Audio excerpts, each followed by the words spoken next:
Okay, perfect.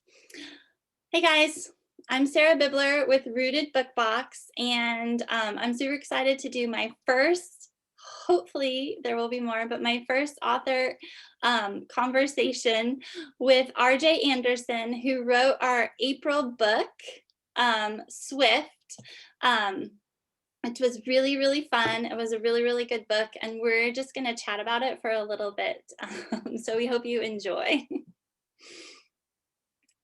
So we are looking at Ivy, the main character in the book, and we're talking about how with Rooted Book Box, I like to kind of give parents some of the themes of the book so that they can have so that you guys can have conversations with your adolescents about some of the things that pertain to real life and that we can draw on as parents.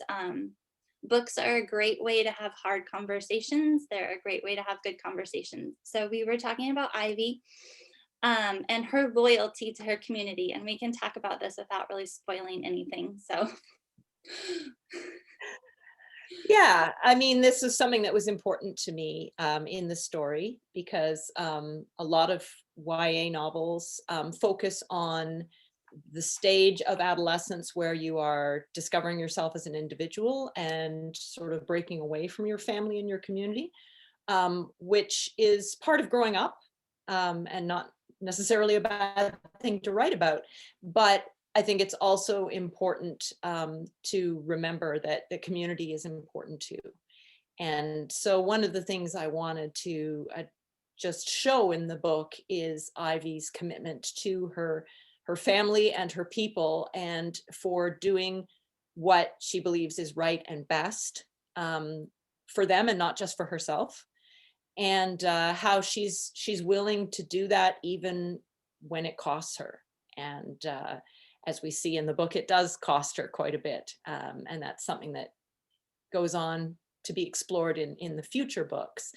But I just wanted to sort of to show that as a virtue, I guess, that she is loyal, even when it's hard, even when people don't seem to understand or appreciate what she's to do for her people.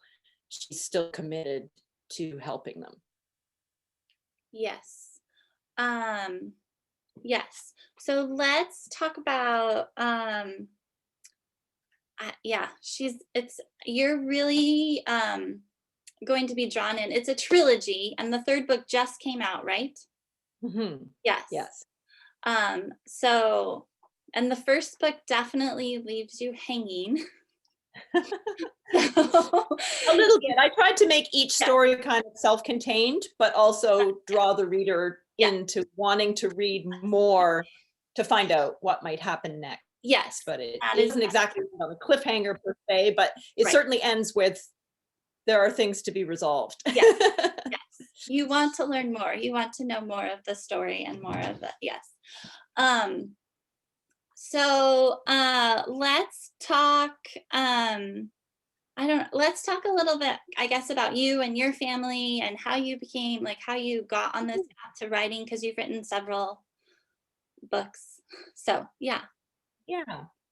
So one of my earliest memories is of my father, who had sort of a deep, rich, rolling British accent, reading out loud The Chronicles of Narnia and The Lord of the Rings to my older brothers.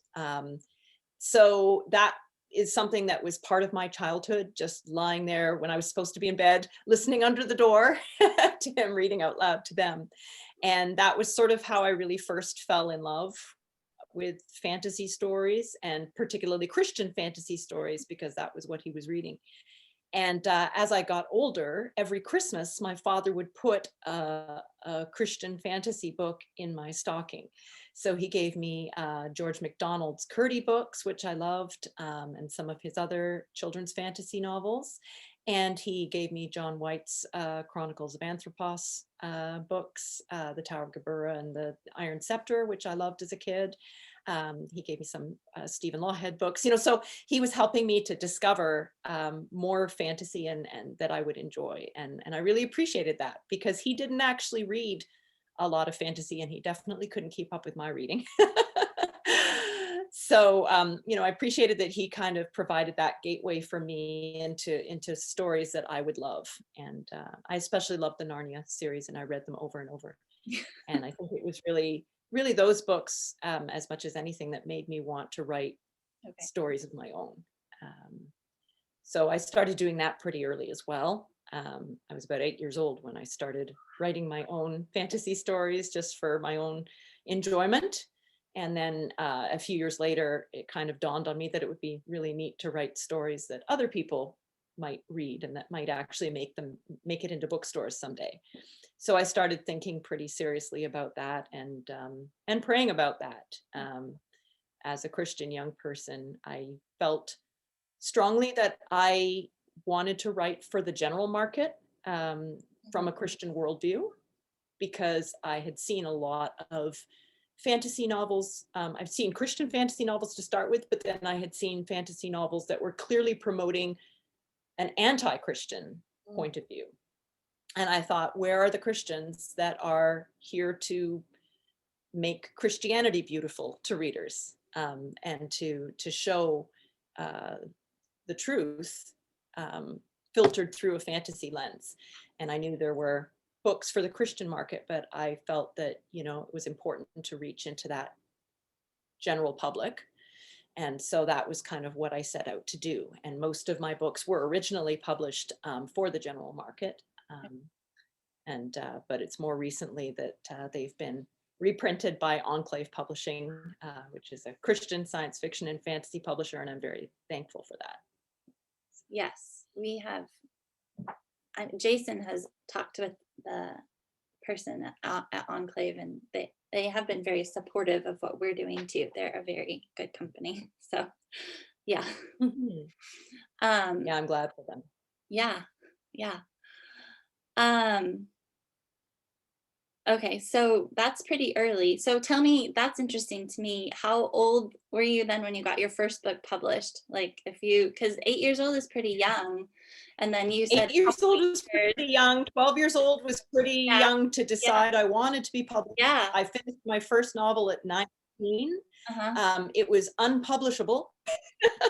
And then at 23, I wrote a book called Knife, that I really felt very strongly about. And it was the story of a young fairy who fights to save her dying people while concealing her forbidden friendship with a human.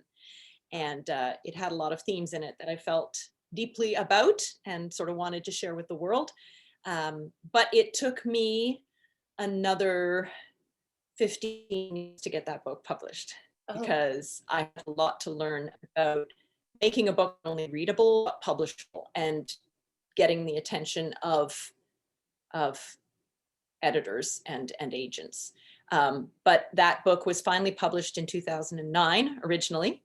and it ended up becoming a bestseller in the UK, Oh, and went into 13 printings, which was wonderful. yeah. So the English readers loved it, and it ended up being quite successful, and I was very delighted. And then they gave me the opportunity to write 4 more books, about the fairy world that I had created, plus a couple of other ones, for the UK. So that really was a great encouragement for me, for sure. And I would say I got a lot of my support from that market first, even though I'm Canadian. Oh, Um, yes, yeah. that's true. Yes. But yeah, Enclave has reprinted that book and Okay, yes. put it in a nice paperback called Knife. So Nice. yeah, yeah. I'll have to look that one up, in all my free time.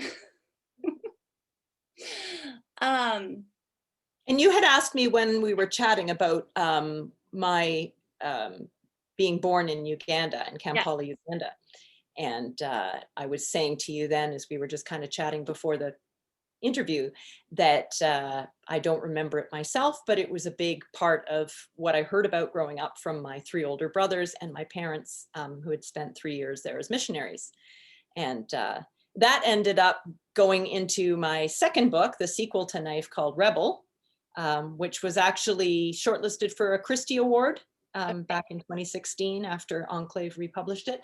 But that's the story of a missionary kid from Uganda who goes to the UK and really has to deal with sort of the culture shock and the loneliness of going to school in the UK without his family and so on. And he kind of goes through a bit of a crisis of faith, which was another thing I felt strongly about putting in a teen novel, because I was reading lots of novels about teenagers going through crises of faith and then abandoning their faith. And I'm like, where are the stories about those that go through this crisis, end up questioning all kinds of things and choose to stay? Yeah. So that was kind of one of the things I wanted to explore in that book. Yeah. And that was published for the general market first, is what you said? You It was. Yep. That's Yeah. amazing. Yeah. That's great. One of the great things I found actually was that I never had a general market editor discourage me from putting Christian things in my books.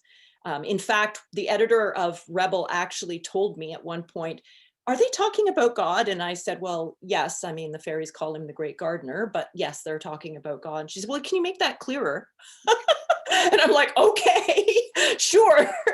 So I was pleasantly surprised that I didn't have the pushback from editors that I thought I might about including Christian content in my books. They, didn't seem to think it was preachy or otherwise, spoiled the story or whatever. Yeah. I did get some pushback from reviewers. I had Mm, a okay. couple of reviewers, say that they thought it was, awkwardly placed Christian doctrine or something like that. Okay. But most readers seem to appreciate and enjoy it. And Yeah. I don't know. How do you I've read some of the reviews, not of your book, but as I was kind of diving into and I was like, wow, I don't know that I would ever really be able to say some of these things about a person that I know is going to read this. And so, well, one of the things you kind of have to learn as an author is that reviews aren't for you; they're for readers, and they're also very subjective. yes. That sometimes reviewers, they have a point, but nonetheless, so much comes from what they were expecting from your book or what they want from your book, from their own beliefs and perhaps prejudices, what other books they've read that they might be tempted to compare your book to. It really, you get to the point where you realize you can't take it too personally. And sometimes it's better to just not read them. A lot of time. Yeah, I read the good ones. Yeah, Yeah. okay, that's fair. Um, okay, so just a couple more things because I don't want to keep you too long, but this is fun. No problem. um, so one of the things that um I mean I don't sorry. You've kind of answered all my questions actually. I'm a pro. What can I say? Are kind of some of the things that I was gonna talk about. A few of the kind of little themes that I was um really impressed with Ivy is she gets it to, like you were talking about hard situations, but she faces some consequences, like knowing that it's going to cost her, so faces those consequences and faces them head on. And um I really do, I mean, I appreciate that you're willing to do those, like to help me as a parent. So my oldest is 9, so he's on the brink kind of what, but help me as a parent start having those hard conversations of, yeah, sometimes we are faced with decisions where we know that the outcome is not necessarily ever going to go in our favor, but we have to do um and then the power of a thank you, when she's talking to the Spriggan, um whose character is interesting also, but I won't say any more about that. Or at least the guy she thinks is a Spridgeon. Right. Yeah. Yeah. Um, Richard is his name. Yes. Yeah. yes. And she swallows her pride and says, thank you.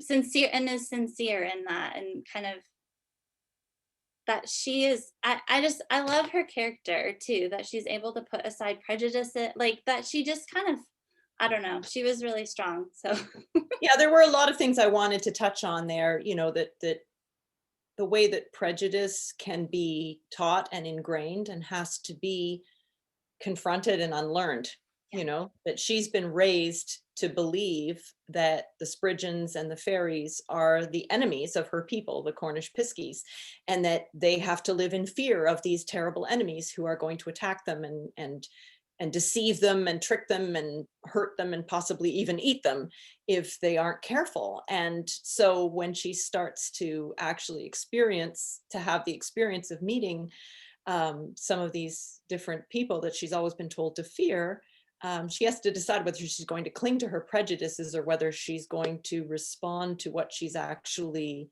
seeing and experiencing in her relationships with these people. So, it's that was one thing I wanted to touch on. And I think the other thing that I wanted to touch on, you mentioned Ivy's sort of loyalty and her perseverance in the face of suffering.